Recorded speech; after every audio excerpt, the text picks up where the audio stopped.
Ekugqibeleni yade yafika imini endandisithi lithuba lokuthi thaca embileni yam esidlangalaleni ngakumbi kwijaji. Ndandizimisele ukuchaza inyani kuphela.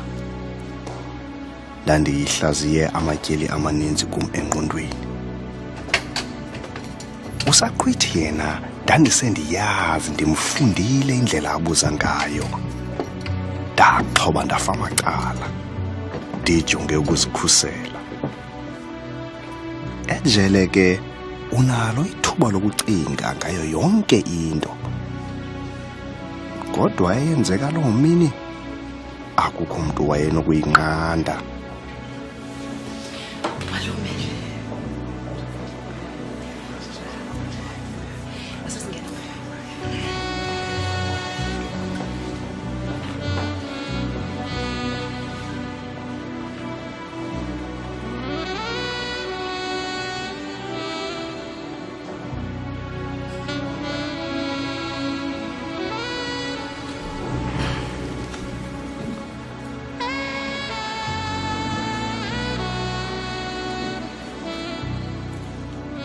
Mr. Ngalo, ingaba ikho into ofuna ukuyitsho enokukhusela ummangalelwa kweli tyala? Ayikho mhlekazi. Andiva? Asizunika bungqina. Nzolo enkundleni. Nzolo. Uthetha ukuba awunalo nengqina eli lini? Asinangqina mhlekazi. Nomzana Ngalo mandikukhumbuze ukuba isigwebo esinokunikwa yile nkundla sixhomekeke kwii-facts kwakunye nobungqina obungenamathandabuzo obubekwa phambi kwayo. Mhlekazi, icase yestate ebekwe apha phambi kwale nkundla isekwe phezu kwe-circumstantial evidence. Ngoko ke mhlekazi ndiphakamise ntoba ummangalelwa makakhulula goduke ngoba le nkundla ayisinasiqinisekiso sokuba unetyala ngaphandle kwamathandabuzo. Mr. Ngalo, andiqondi ukuba serious. Serious ngeyona ndlela mhlekazi. Into yokokuba ummangalelwa uthi makakhululwe ubumele ukubuyitsho xa le nkundla iqukumbela elityala. Ngaphandle koko ubungqina obukhombisa ukuba ummangalelwa bungapha kokucika. Ndingatsho phandle ukuthi ukukhulula laa ndoda kukuphula umthetho. Nkosi yam. Ayindixolisi konke into yokuba ndingabuva ubungqina bommangalelwa. Loo nto ke le nkundla iyala ukumkhulula. Mthutshisi, ingaba ikho into onokuyithetha malunga neli tyala? Ininzi nkosi yam.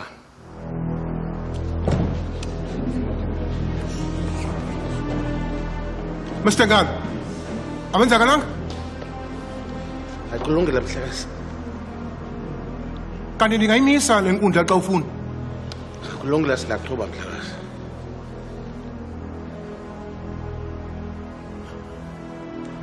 Hayi ke, Mthutshisi. Ungaqhubeka.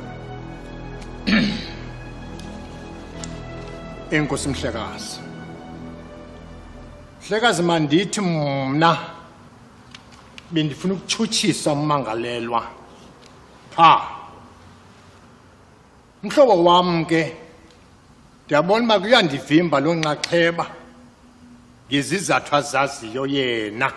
Ndizazi Mthutshisi, ndithethetha ngeli tyala. Into yokokuba amagqwetha ummangalela atheni ayifuni wena, itsho usiye. ndiyaxolisa nkosi yam.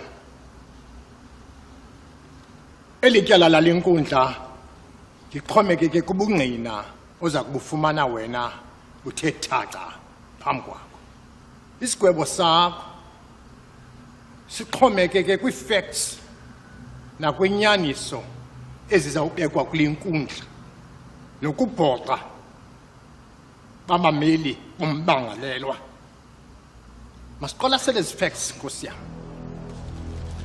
Nasi isidumbu somfazi, nasi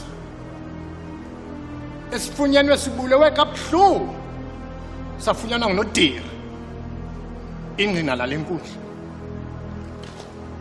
Izandla zethu zithwele ityala lokubulala eliphandwe ngamapolisa. Sinommangalelwa umyeni kaMfikazi orhanelekayo kule metha.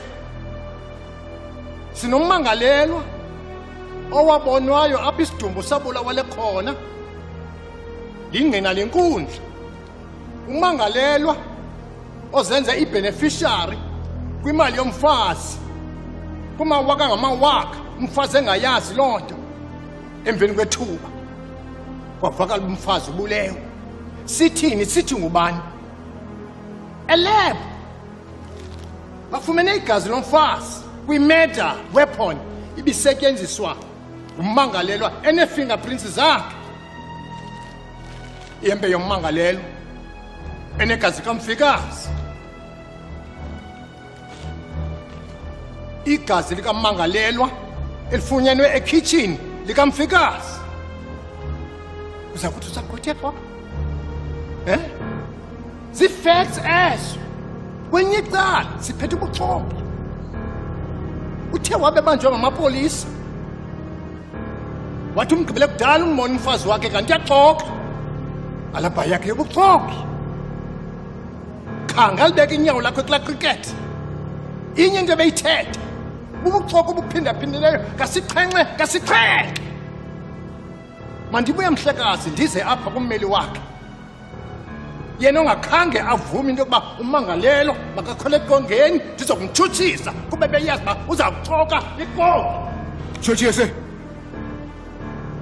Ndaxolisa nkosi yam.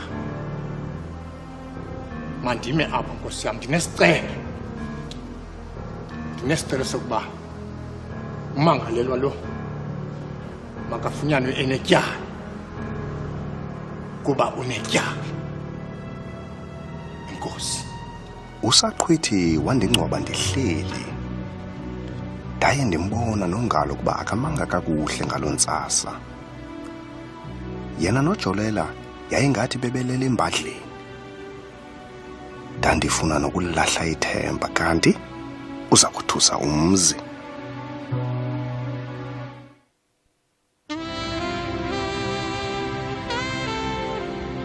Mhlekazi, mandiphakamise into yokuba kukho ukuthandabuza okukhulu kule nkundla malunga nesityholo sommangalelo. Ke ngoko mandibonise into yoba kukho iziganeko ezithathu ezinokuba zenzeka ngala njikalanga kwamisisizathu. Esokuqala Mhlekazi, ndiza kuthi nguNoderi olisela. Mhlekazi ndithi nguQondile Kheswa owabulala umisisizathu. Njengoba wetshilo ngokwakhe kule nkundla wathi wafika kwamisisizathu wajikela ngemva wabheka ekhangela uba kabonwa na. Wangena wathi ngqo etafuleni eyayinebheg kamisisizathu wakhupha isipaji. Ngelokuxesha kanye qi umisisizathu wambala. Impazamo ke yenziwa ngumisisizathu kukukhala akhwaza. uNoderi ngokuthuka kwakhe ikamvu ibhozo wamhlaba bayifuna umthulisa. Wamhlaba wambulala. Wathatha elo bhoso ne-overall awayeyinxibile wahamba yokuzilahla emlanjeni okufutshane wabuya wafunela amapolisa. Lithiwa ke ndim Mhlekazi uba yileyo into eyenzekayo ngalamini pha ayizitshintshi ii-facts ze-state. Icase ye-state iseme ngela hlobo. Ndiphinde ke Mhlekazi ndibe nesiganeko sesibini. Esi siganeko ndiza kuthi ngukhwapheni kamisisizathu onesikhwele. Ukhwapheni kamisisizathu uyafika kwamisisizathu uyobona umisisizathu njengesicelo. Ebeyazi ke into yokuba umyeni kamisisizathu ebekhe wafika pha yomcengo wamakabuyele ekhaya. Ukhwapheni ufika umisisizathu esithi uzawubuyela emyenini wakhe. Loo nto yamphambanisa. Nanjengoba umisisizathu ubekhe waxambusa nomyeni wakhe besenomsindo baxabana baxhwithana. Kamvu ibhozo ukhwapheni wamhlaba umisisizathu wambulala. Wathatha lo bhoso wafaka epokothweni waphuma ngomnyango wangasemva. Kwakhona Mhlekazi lithiwa ndim icase ye-state kwakhona ayitshintshi, ii-facts zisahleli ngela hlobo. Ndiphinde Mhlekazi nze nesiqendu sesithathu. esi ndizakuthi ngumalume onyolukele imali. Laba uqhubeka lona. Bengela xesha lingakanani Mr Zathu ehambile ebheke ecricketini. Wafika umalume kaMr Zathu uyokubona uMrs Zathu ngendaba yemali. Mandithi ke umalume uyamazi uba uMrs Zathu ufumile ngasemalini. Uya kuMrs Zathu ngenxa yokuba unyana wabo uhlala kuye. uMrs Zathu akamthandisisi kakuhle umalume ngento yoba ethathe unyana wabo. Nanke umalume ke ngoku bexabana noMrs Zathu ngokufuna kumthulisa naye wathatha ibhoso wamhlaba wambulala kuba izaba nguye olawula imali. Lo bhoso walithatha ulisebenzise evenkileni yakhe. Ngoku ke ngoku xa engekho endleleni uMrs Zathu nguye olawula imali. Kwakhona mhlekazi lithwa ndim i-facts ze-case ye-state azitshintshi zihleli ngela hlobo. Ndithi ke mna mhlekazi bobathathu abababulali bebenenjongo, bobathathu ababulali bebenethuba, bobathathu ababulali babulala ngokomthethweni. Amapolisa makawakhe aphandisise mhlekazi afumane oyena mbulali, hayi uMr Zathu. Enkosi mhlekazi. Kulungile ke. Le nkundla iwavile omabini amacala. Izaqhubeka ke inikele isigwebo. Kwakhona ixesha yaba ngathi lime ngci. Yonke into yaxhomekeka kwinto eyayiza kutshiwo ijaji. Ubomi bam babusebuqingqiwe kuloo ncwadi yayiphambi kwayo.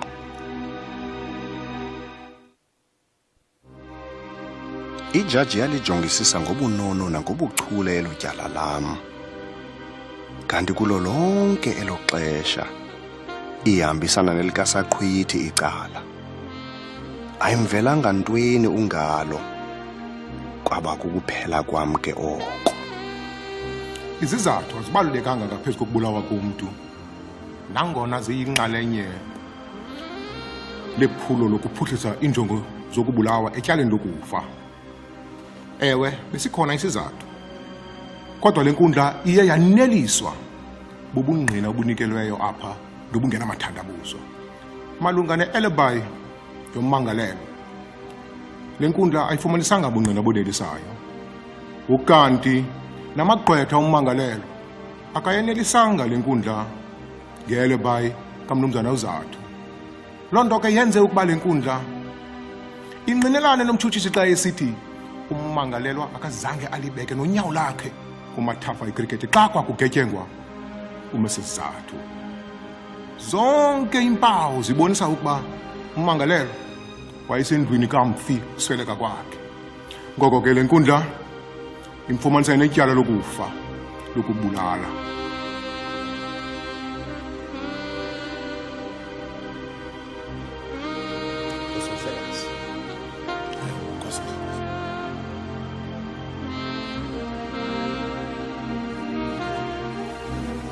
Singagqithela phambili siye kwisigwebo.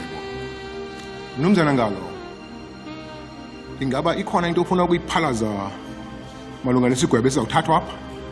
Ikhona Nkosi yam. Hambisa. Besicela ubiza uProfessor Kane.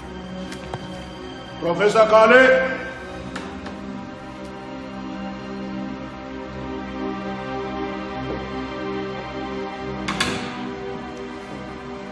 Professor Kane, ngakuchazele le nkundla ngomsebenzi wakho nento ekunxulumanisa nelityala.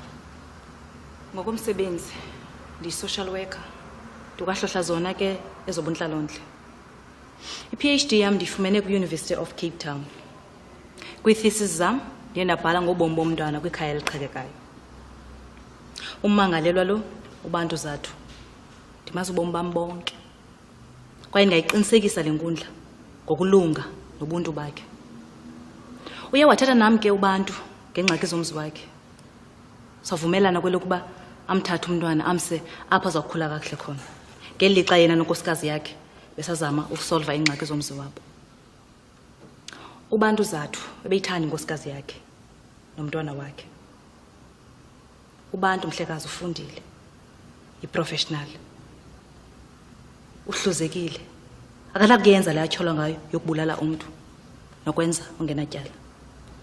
Ubantu ebeyikhathalele ifemeli yakhe kwaye bengumhlobo wenene kum. Enkosi Professor, anamibuzo yimbi Nkosi yami. Professor Kani, uze kule nkundla njenge-social worker okanye uze kule nkundla njenge-friend? Zombini. Yeyiphi kanye ezingamandla? Zombini. Eli tyala likhona kwiirekhodi zakho zasemsebenzini? Hayi. Into ethetha uba umane uzokumbona nje umhlobo wakho? Kunjalo. Bebhatala? Hayi. Thetha uba mwenzela nje simahla ngenxabe ngumhlobo wakho? Njengomhlobo, kunjalo. Ubumani manzi uba lapha qhoqhoqho nditsho? Kunjalo.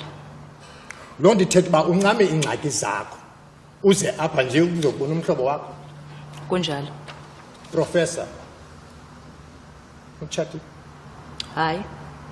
Utshata? Mhle nkosazana, loo nto nomsebenzi wakho uphezulu. Ithetha ukuthi uzokuthinqa apha kunomnumzana uZathu ngeli xesha umtshato wakho kekela nditsho? Kunjalo. Kodwa hayi ngohlobo ufuna ivakale ngayo. Ubukho bakho kule nkundla sibuthatha thini into yoba uze ngothando onalo lukaZathu. Abunakumkeleka apho ubungqina bakho kule nkundla. Uyithatha kule ndlela ufuna uthetha ngayo ngenam. Khona kuba noxela bathetha ngohlobo nam. Ungandazi nondazi. Enkosi Mhlekazi anamibuzo. Hayi khona. Awunondenza ngolu hlobo mna. Angagqiba ukuphendula. Yabona inkohlakalo oyibonikisa kule nkundla. Iyenza le nkundla ibe sisihoko kubantu abafana nam bafuna unceda uluntu. Kwaye ngathi yalibala into yobana andiqondi babemi belizwe into yoba bangayithanda le ndlela oqhuba ngayo. Into ethetha into yobana ke ndidimanda izimvo zam nolwazi lwam ngomangalelwa lo ubantu Zathu uthathele ngqalelo. Loo nto ke yakwenza igalelo kwisigwebo yasawuthi siwiswe ijaji phezu kobantu Zathu lo omsulwa. Inkosi Mhlekazi. Professor, njengoko besenditshilo, umangalelwa selefunyenwe netyala akakho msulwa. Kodwa siyabulela kakhulu ngenkcazo sinika yona. Siyathemba ukuthi siya kuyisebenzisa ekunyenyiseni mhlawumbi isigwebo sakhe. Kulungile ungakhululeka. Mr. Ngalo, ngabe usenawo amanye amanqaku?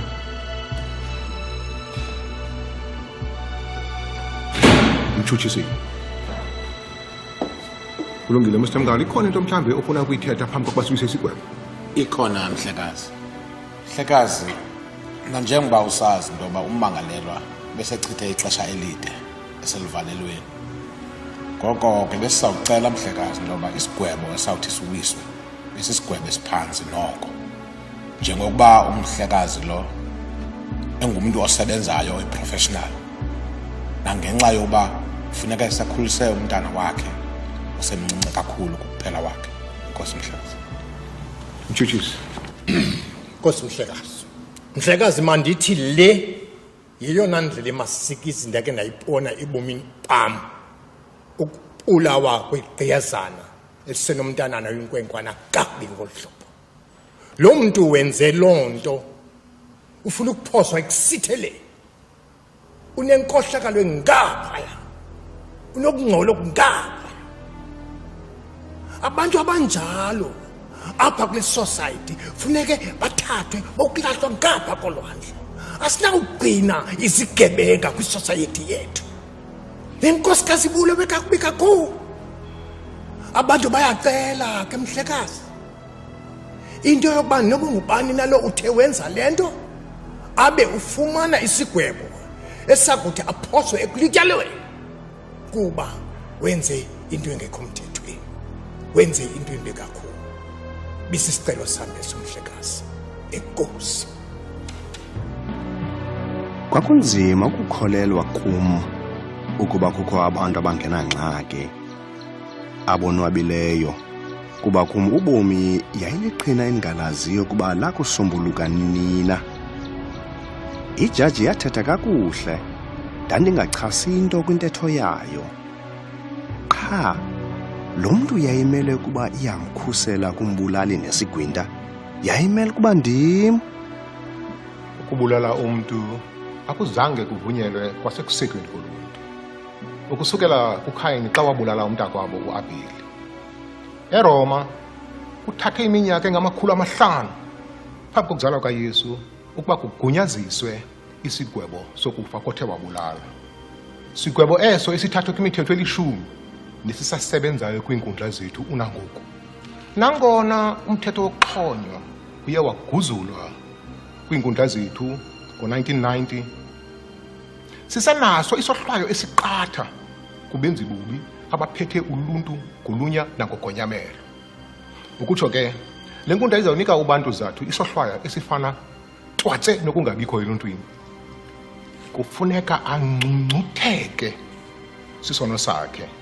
Kananjalo ibe sisifundo kubantu abaninzi ukuba ukubulala asinto ifunekayo kwaye nabantu eluntwini abayithandi. Ukungabikho kwakhe phakathi koluntu sisohlwayo eso asifumanayo, asinikelayo ngenxa yesono sakhe asenzileyo. Loo nto ke iza kubangela ukuba ahlale uvalelweni ixesha elide. Kuza kunyanzelisa ukuba bonke abantu bawuhloniphe umthetho ngenxa yaloo nto leyo. Kwakhona sifuna ukuba abantu bafunde ukuba benze oko kufunwa luluntu. Oko kukuthi izikrelemnqa zenze oko kufunwa kuluntu, sijike kubomi babo obugwenxa. Singakhuphanga phela emasini, siyasaqwalasela izohlwayo eziye zanikwa ziinkundla ezifana nezi siphethe ityala likabantu zathu kwiminyaka engaphezu kwama-2,500. Esam isigwebo ndisifanisa netyala likaMarie waseFree State kwinkundla yesibheno kwakunye netyala likaRex versus Ford ngo-1939. Kuwomabini loo matyala kwafumaniseka ukuba inkundla mayiphonononge ubukhulu becala ukuba angakanani na amatyala afana nalawo kuloo ngingqi. Ukubulalana kunintsi kakhulu, loo nto abantu bayakhalaza. Kaphezulu kuchaphazela nenkululeko yethu. Ayisekho intlonipho yomntu ngomnye umntu kwelo Mzantsi Afrika. Koko kufuneka silitsolise sitsho sithi iinkundla zethu mazitsho phandle ukuba ukubulala akusokuze kwamkeleke. Xa sisitsho ke sifuna ukuba sazi ukuthi ukufa komntu omnye kusichaphazela sonke, kusisisongelo kuthi. Ibisenokuba nguwe lo ugetyengwe apha. Ngoko ke lo ebeza kuba wenze isenzo soluhlobo funeka afunde ukuba ulutshaba luluntu. Kwaye nesigwebo sakhe kufuneka sitsho phandle ukuba musa ukubulala. Esam isigwebo endisibhekisa kummangalelwa uZathu sesokokuba makahlale etrongweni ubomi bakhe bonke.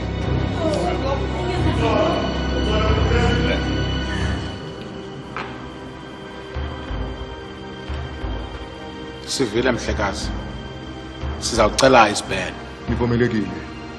Ngaqhuba ngoba ndifuna ningasifumana isibheno. Yachitha kale inkundla ngohlobo. Alami inkosi. Bawo mdali wam, ingathi bekukwabhetele nokuba ubundinike isigwebo sentambo. Yonke into ebendiyiphilela, yonke into endiyenzileyo, bonke ubomi ebendibuqinqa bufana nobumke nomsinga.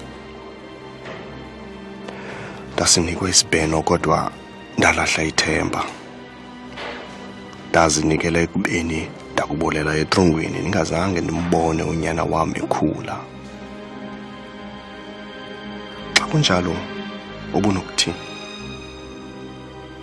Nyanisile kubhetele nokuba ndandixhola.